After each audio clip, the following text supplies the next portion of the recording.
Hello, fellow Star Wars fans. It's Drew Kaplan, Star Wars Maven. I really wanted to speak briefly about this book, Shadowfall. It came out, I think it was last year, and this is the second out of a trilogy. The third book's already been released, and yes, I have begun reading it. This one, it's funny, you know, the first book, it's part of the Alphabet Squadron trilogy of books by Alexander Freed. Now, the first book I read, I don't know, under 2 years ago, a year and a half ago. I don't even really remember what happened. So for me, trying to read this book, what was going on, trying to remember what happened, there was a lot. But ultimately, why are they called Alphabet Squadron? It's 5 pilots, one who flies an A-wing, another flies a B-wing, another flies a U-wing, another flies an X-wing, another flies a Y-wing. That's why they're the Alphabet Squadron. They got so many different letters of wings. They fly them. This book is really interesting, the second book, because well, first of all, let me just set the setting. They're mainly on this planet called Troth in the Cerberon system. Now, it's this interesting battle, basically focusing on this battle between them and this Shadow Wing, the 204th Imperial sort of TIE fighter stuff, because this is all post-Endor. This is several months post-Endor, so it's this weird time. Right? The Empire hasn't totally fallen.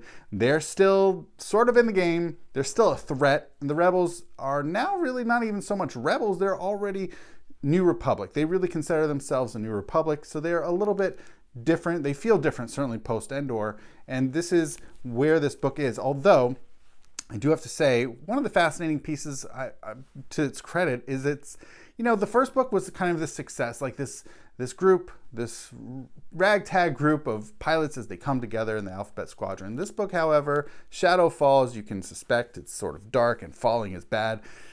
Yeah, it in some ways reminds me of Empire Strikes Back in that the protagonist experiences a setback against the Empire. So in that sense, it's actually kind of neat to see where everybody ends up.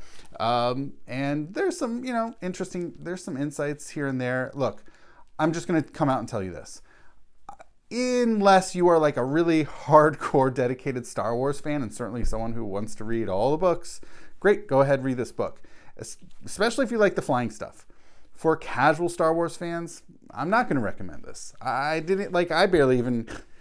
Sorry. This is not on my top 10 list of Star Wars books. Look, if you're a completionist like me, you want to read all the Star Wars books, you want to know what there is to know, great.